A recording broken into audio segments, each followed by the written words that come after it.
दोस्तों आज इस वीडियो में हम बात करेंगे सीजन की सबसे पॉपुलर फसल छप्पन कद्दू यानी कि स्क्वाइश फार्मिंग के बारे में। 1 एकड़ में सही तरीके से और सही समय पे अगर हम छप्पन कद्दू की खेती करते हैं और मैनेजमेंट अगर हमारा सही रहता है, लगाने का तरीका और अच्छी वैरायटियों का सिलेक्शन अगर आपने कर लिया तो 1 एकड़ में कम से कम 3 से 4 लाख रुपए तक का प्रॉफिट छप्पन कद्दू की खेती अब लगाने पर हमें देखी जा सकती है। आज इस वीडियो में छप्पन कद्दू की खेती के बारे में पूरी जानकारियां आपके साथ शेयर करने वाला हूं। 1 एकड़ में कितना उत्पादन निकाला जा सकता है, एवरेज मंडी भाव कितने मिल सकते हैं, कितना नेट प्रॉफिट आप इससे निकाल सकते हैं, लगाने का सही तरीका कौन सा है, कब तक आपको इसकी अगेती खेती कर देनी चाहिए, कौन कौन सी सावधानियां रखनी चाहिए और कौन सी हाइब्रिड वैरायटियों का आपको सिलेक्शन करना है, ये तमाम जानकारियां आज इस वीडियो में आपके साथ शेयर करूंगा। इसलिए वीडियो पे लास्ट तक बने रहिएगा और वीडियो अगर आपके लिए इंफॉर्मेटिव रहे तो इस वीडियो को लाइक और शेयर जरूर कर दीजिएगा। नमस्कार किसान भाइयों, मेरा नाम है सुरेश और आप देख रहे हैं खेत किसान झुंझुनू। दोस्तों 1 एकड़ में छप्पन कद्दू की अगर हम अगेती खेती करते हैं और मैनेजमेंट सही रहता है तो 1 एकड़ में आप इससे कम 150 से लेकर 250-300 क्विंटल तक उत्पादन आराम से निकाल सकते हैं। मंडी भावों की बात करें तो अब अगर आप इसकी अगेती खेती करते हैं तो कम से कम 30 से 35 रुपए और हाईएस्ट 40, 45, 55, 60 रुपए तक के मंडी भाव भी मिल सकते हैं। एवरेज मंडी भाव लेके चलें ऑल ओवर इंडिया में, मतलब किसी भी मंडी से अगर आप हैं तो कम से कम इस सीजन में आप ये मानिए 25-30 रुपए से लेकर और 35-40 रुपए के एवरेज मंडी भाव तो आपको मिल ही जाने चाहिए। इतने मंडी भाव आराम से मिल जाते हैं अगर हम इसकी अगेती खेती करते हैं, क्योंकि सीजन में भी 20 से 25 रुपए के आसपास इसके भाव आराम से मिलते रहते हैं। लगाने के बाद में मात्र आपको 45 से 55-60 दिन में ये उत्पादन देना शुरू कर देता है और उसके बाद में करीब 70 से 90 दिन तक लगातार ये हमें तोड़ाई देता है। इसलिए उत्पादन काफ़ी ज़बरदस्त बैठता है। बस लगाने का तरीका आपका सही रहेगा और अगर अच्छे तरीके से सही समय पे लगा देंगे तो आप ये मानिए एक सीजन में लखपति बना के जा सकती है ये फसल। तो एक एवरेज उत्पादन और एवरेज मंडी भाव लेके चलें, यानी कि करीब 20 रुपए के आसपास इसके मंडी भाव हमें मिल जाए और करीब 150 से 200 क्विंटल आपको इसका उत्पादन मिल जाए, तब भी 2 से 3 या 3 से 4 लाख रुपए तक का प्रॉफिट आराम से हम निकाल सकते हैं। उत्पादन इससे थोड़ा सा ज़्यादा या मंडी भाव थोड़े से ज़्यादा मिल जाए तो प्रॉफिट ज़्यादा या करीब 4 लाख के आसपास भी जा सकता है अगर, लेकिन ये नहीं कि मैंने आपको बता दिया और प्रॉफिट मिल गया। इसमें मैनेजमेंट, लगाने का तरीका, ज़मीन की तैयारियाँ, किस तरह की ज़मीन है, डाले जाने वाले खाद उर्वरक और आपका क्लाइमेट और मिलने वाले बाज़ार, ये सारी चीज़ें डिपेंड करेंगी।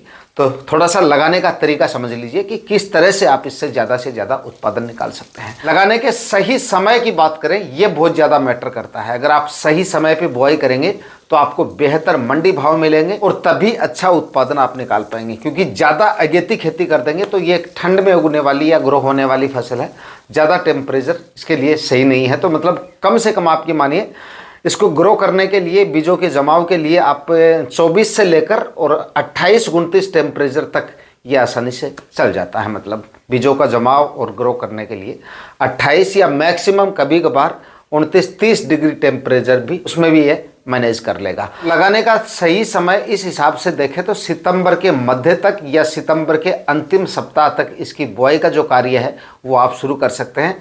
आप अपने क्षेत्र के हिसाब से थोड़ा सा देख लेना कि उस समय पे आपके क्षेत्र में क्लाइमेट या टेम्परेचर किस तरह के हैं, उस हिसाब से सितंबर माह से आप इसकी बुआई जो है वो शुरू कर सकते हैं। मतलब समय फिलहाल हमारे पास पड़ा है, तो जैसे ही क्लाइमेट सूटेबल हो मतलब बाकी की सारी तैयारियां करके रखें और जैसे ही अनुकूल टेम्परेचर आए उस समय पे बुआई कर दीजिए। लगाने के सही तरीकों पे थोड़ा सा आगे बात करेंगे, पहले इसकी सावधानियों के बारे में बात कर लेते हैं। कुछ में इसमें जो है आपको समस्याएं भी फेस करनी पड़ सकती हैं अगर आप थोड़ी सावधानियां नहीं रखते हैं। एक तो लगाने का सही समय, वो मैं आपको फिर से बता रहा हूँ, क्योंकि अगर आप इसमें ज़्यादा जल्दबाजी करेंगे और लगाते समय अगर टेम्परेचर ज़्यादा रहे या शुरुआत में ज़्यादा टेम्परेचर का अगर सामना करना पड़ा तो फसल को काफ़ी ज़्यादा मतलब ग्रो होने में भी दिक्कत आ सकती है और रोग बीमारियों का सामना भी, वाइट फ्लाई वगैरह का प्रकोप भी इसमें काफ़ी ज़्यादा देखा जा सकता है।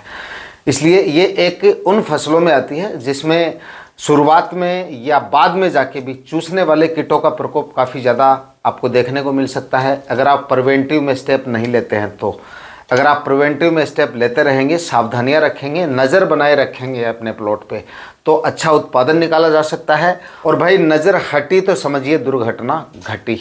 रोग बीमारियां इतनी जल्दी से इसमें अटैक भी करती हैं, रस चूसने वाले कीट, और साथ में फल फ्रूट की स्टेज में इसमें फ्रूट फ्लाई वगैरह का प्रकोप भी आपको काफ़ी ज़्यादा फेस करना पड़ सकता है। इसलिए एक तो लगाने का समय ध्यान रखें, टेम्परेचर 30 डिग्री के आसपास हो उस समय पे इसकी बुआई आप कर सकते हैं, और ज़्यादा टेम्परेचर है तो थोड़ा और रुक जाएं और रुक के बुआई करें।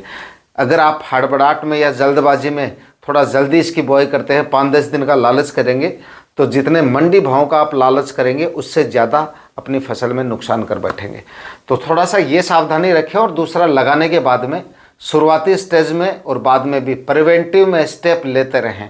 चूसने वाले कीटों को कंट्रोल करने के लिए बराबर बदल बदल के इंसेक्टिसाइड वगैरह का और शुरुआती स्टेज में नीम ऑयल वगैरह का जो है इस्तेमाल करते रहें। येलो और ब्लू स्टिकी ट्रैप लगा दें अपने प्लॉट में। और क्योंकि इसमें चूसने वाले कीटों का प्रकोप ज़्यादा देखा जाता है, तो शुरुआत में जब आपकी फसल 15-20 दिन की अवस्था में हो उस समय तक तो आपको देखिए, जब तक कोई समस्या नहीं आती है तब तक इंसेक्टिसाइड वगैरह का इस्तेमाल आपको नहीं करना है। तब तक आप 1-2 स्प्रे नीम ऑयल के निकाल दीजिए। अगर बीमारी बढ़ती हुई दिखे तब आप इमिडाक्लोप्रिड 17.8% का एकदम जो हल्के इंसेक्टिसाइड आते हैं उनसे शुरुआत करनी है। और बाद में जाके जब आपकी फसल फल फ्रूट की स्टेज में आती है उस समय पे फ्रूट फ्लाई ट्रैप आप अपनी फसल में लगा दीजिएगा। ये थोड़ा सा आप मतलब विशेष तौर से ध्यान रखना है इस चीज़ का, क्योंकि 56 कद्दू की फसल में 50% से ज़्यादा नुकसान सिर्फ फ्रूट फ्लाई की वजह से होता है और बाकी का नुकसान वाइट फ्लाई की वजह से होता है। तो दोनों पे नज़र रखनी है। फ्रूटिंग शुरू होने से पहले वाइट फ्लाई और थ्रिप्स जैसी बीमारियों के लिए आपको इसमें स्टेप लेते रहने हैं, और फ्रूटिंग शुरू होने के बाद में फ्रूट फ्लाई के लिए जो आप इंसेक्टिसाइड काम में लेंगे वो आपको बताऊंगा। उसके लिए बाद में आपको फ्रूट फ्लाई या थ्रिप्स जैसी बीमारियों के लिए अलग से स्टेप नहीं लेने पड़ेंगे, उसी से कंट्रोल हो जाएगा। तो ये थोड़ा सा स्टेप ले। फ्रूट फ्लाई ट्रैप जरूर लगा दीजिएगा जैसे ही फसल आपकी फ्रूट फ्लाई के स्टेज में आती है। इंसेक्टिसाइड अगर आपको लेना पड़े फ्रूट फ्लाई के लिए या फ्रूटिंग स्टेज में, तो इसके लिए आप बायर कंपनी की सोलोमोन इंसेक्टिसाइड आती है जिसमें बीटा साइक्लोथ्रिन प्लस इमिडाक्लोप्रिड का काफ़ी अच्छा कॉम्बिनेशन है। फ्रूट फ्लाई को भी कंट्रोल करेगी और साथ ही आपकी जो थ्रिप्स और वाइट फ्लाई जैसे कीट है उनको भी ये आसानी से कंट्रोल कर लेगी। और इसके साथ में एक फंगीसाइड ज़रूर ले लीजिएगा। शुरुआत में अगर रस चूसने वाले कीट नीम ऑयल से कंट्रोल नहीं होते हैं तो शुरुआत में इमिडाक्लोप्रिड 17.8%, उसके बाद में आप थाइमिथॉक्सम 25% ले सकते हैं। तब तक आपकी जो फसल है वो फ्रूटिंग स्टेज में आ जाएगी। उसके बाद में आप दूसरे स्टेप भी ले सकते हैं, लेकिन येलो स्टिकी ट्रैप और फ्रूट फ्लाई ट्रैप रखेंगे तो कम से कम इंसेक्टिसाइड वगैरह का इस्तेमाल आपको जो है वो करना पड़ेगा। और दूसरा दोस्तों, आपको सावधान कर दूं, ये एक ऐसी फसल है जितने ज़्यादा चांस है इसमें प्रॉफिट के उतना थोड़ा रिस्क भी है, खर्चा भी होगा इसमें आपका थोड़ा। बाकी सब्जियों के मुकाबले जो हमारी कम खर्चे वाली सब्जियां होती है जैसे गाजर मूली इस तरह की जो फसलें हैं, फूलगोभी वगैरह, उनसे थोड़ा खर्चा ज़्यादा होगा इसमें, क्योंकि इसमें आपको प्लास्टिक मल्च भी लगानी पड़ेगी, रोग बीमारियों का खर्चा भी होगा और खाद उर्वरक फर्टिगेशन वगैरह का खर्चा भी होगा। बाकी अगर थोड़ा सा अगर आप खर्चा करेंगे और नज़र बनाए रखेंगे, खर्चे से ज़्यादा बेगार मांगेगी ये फसल आपकी, और बेगार अगर आप करते रहेंगे तो आप वास्तव में इससे अच्छी खासी कमाई कर सकते हैं, क्योंकि इसमें जो आपका खर्चा है वो थोड़ा सा ज़्यादा होगा। इसलिए पहले अवेयर कर रहा हूँ किसान भाइयों को कि लगाने से पहले अगर आप ये सब कर सकते हैं, अच्छी केयर कर सकते हैं अपनी फसल की थोड़ा खर्चा करके, तो बेशक आप इस फसल का चयन कर सकते हैं। लगाने का समय ध्यान में रखिएगा। अब बात करते हैं लगाने के सही तरीकों के बारे में। उचित जल निकासी वाली भुरभुरी मिट्टी इसको काफ़ी ज़्यादा पसंद है, ऐसे खेत में आप इसकी बुआई करें। लगाने से पहले गहरी जुताई कर लीजिएगा। उसके बाद सड़ी हुई गोबर की खाद डालें, कच्चा गोबर बिल्कुल नहीं डालना है। अच्छे से कंपोस्ट हुई 1 से 1.5 साल पुरानी जो गोबर की खाद है वो डालें। 4-5 ट्राली या 4-5-6 ट्राली सड़ी हुई गोबर की खाद 1 एकड़ में, 1 बैग DAP खाद का ले लीजिएगा और 30 kg के आसपास म्यूरेट ऑफ पोटाश ले लीजिएगा और 25 kg यूरिया खाद, और एक फंगीसाइड लेना बिल्कुल नहीं भूलें, कार्बनडाजिम 50% वाला। ये सारे खाद उर्वरक आखिरी कल्टीवेशन से पहले डाल लें। DAP अगर आपको नहीं मिलती है तो इसकी जगह आप DAP और म्यूरेट ऑफ पोटाश की जगह आप ले सकते हैं NPK खाद। इसमें आपको तीनों खादों को अलग अलग लेने की जरूरत नहीं पड़ेगी। NPK 12-32-16 ले लीजिएगा। ये थोड़ी कॉस्टली ज़रूर पड़ेगी लेकिन रिजल्ट उल्टा इसका आपको थोड़ा बढ़िया मिल जाएगा। बाकी दूसरा कोई ऑप्शन भी नहीं है हमारे पास। अगर रिजल्ट कम भी मिलता है डीएपी के मुकाबले तो भी दूसरा कोई ऑप्शन नहीं है। अगर डीएपी नहीं मिलती है तो एनपीके 12-32-16 ही लेना पड़ेगा। खुराक जो रेशियो मैंने तीनों खादों का आपको बताया उस हिसाब से आप कितना डालना चाहते हैं अपनी ज़मीन के हिसाब से, 1 बैग 1.5 बैग, 1 बैग तो आपको डाल ही देना है। उस हिसाब से आप इसका जो है खुराक रखें। उसके बाद में 2-3 बार कल्टीवेशन करें। सबसे पहले देखिए गोबर की खाद डालें। गोबर की खाद डालने के बाद में एक अच्छे से जुताई कर दीजिएगा। 10-12 दिन के लिए प्लॉट को खाली छोड़ दीजिएगा। उसके बाद में क्योंकि समय पड़ा है हमारे पास इसलिए खाली छोड़ दीजिएगा, अच्छा रहेगा, ताकि धूप और हवा ठीक से पास हो जाए मिट्टी के अंदर से, तो रोग बीमारियां बाद में जाके आपको कम फेस करनी पड़े। उसके बाद आप उसमें जो है 2-1 कल्टीवेशन लगाते समय कर लीजिएगा। और उसके बाद में आखिरी कल्टीवेशन से पहले ये सारे खाद उर्वरक डाल के फिर 1 कल्टीवेशन और करके 4-4 फीट की दूरी पे बेड बनाइएगा। और 20-21 माइक्रोन की जो प्लास्टिक मल्च है वो बिछाइएगा। 1.5 फीट की दूरी पे बीजों की बुआई कर दीजिएगा। अच्छी वैरायटियों की बात करें तो यहाँ पर आप एक तो ले सकते हैं पाहुजा कंपनी की डॉन 17 वैरायटी आती है 56 कद्दू की, बहुत ही शानदार और बहुत ही अच्छी वैरायटी है, इसका आप सिलेक्शन कर सकते हैं। उसके बाद एक इरिस कंपनी की मान वैरायटी आती है, उसका भी आप सिलेक्शन कर सकते हैं। बाकी और बहुत सारी वैरायटियाँ हैं, आपको अपने नज़दीकी सीड स्टोर पे हर टाइप की वैरायटियाँ मिल जाती हैं, तो उनका सिलेक्शन भी आप कर सकते हैं। लेकिन अच्छी वैरायटियों का सिलेक्शन आपको करना है। लगाने के बाद में पहली तुड़ाई 45 से 55 दिन में लेनी है। अगर 200-250 क्विंटल उत्पादन देना है तो कुछ विशेष सावधानियां लगाते समय भी आपको रखनी है। बीज थोड़ा इसका हार्ड आता है, इसीलिए लगाने से पहले 12 से 24 घंटे पानी में भिगो लें और कार्बनडाजिम 50% वाले फंगीसाइड से बीजों को उपचारित कर लें। उसके बाद में बीजों की बुआई करें। बीजों की बुआई करने के बाद में हल्की नमी रखें, लेकिन ज़्यादा सिंचाई ना होने दें, वरना बीजों में सड़न वगैरह की समस्या आ जाती है। यानी कि उगने में जो बीज थोड़ा समय लेते हैं और ज़्यादा दिनों तक मिट्टी में रह जाते हैं तो उनमें सड़न वगैरह की समस्याएं काफ़ी ज़्यादा आती हैं। भले ही आप बीज उपचार कर लें फिर भी इस तरह की समस्या आ सकती है। इसलिए मिट्टी सूखनी भी नहीं चाहिए, बीज के पास नमी की कमी नहीं रहनी चाहिए, क्योंकि जिस समय पे हम लगाएंगे उस समय पे टेम्परेचर फिर भी बीज के लिए थोड़े ज़्यादा रहेंगे, क्योंकि हम अगेती फसल लगाने जा रहे हैं। तो ऊपर की जो मिट्टी है वो मतलब इतनी ना सूखे कि बीज को पर्याप्त नमी ना मिले, जब तक अंकुरण बीज का शुरू नहीं हो जाता है तब तक।